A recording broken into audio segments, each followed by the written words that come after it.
How to remove the end-to-end encryption on the Messenger application. Hello everyone, my name is Smile and in this video I'm going to show you how you can turn it off. First of all, go to your Google Play Store and make sure you have installed and updated the latest version of Messenger application on your device.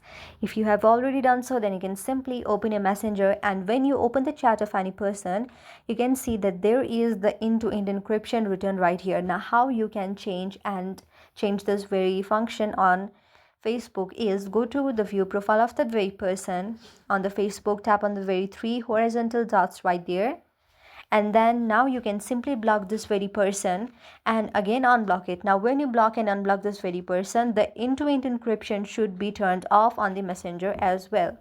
So if this does not help, then you can simply go to the help center of Facebook and report your problem, and the Facebook will give you a feedback after a few days.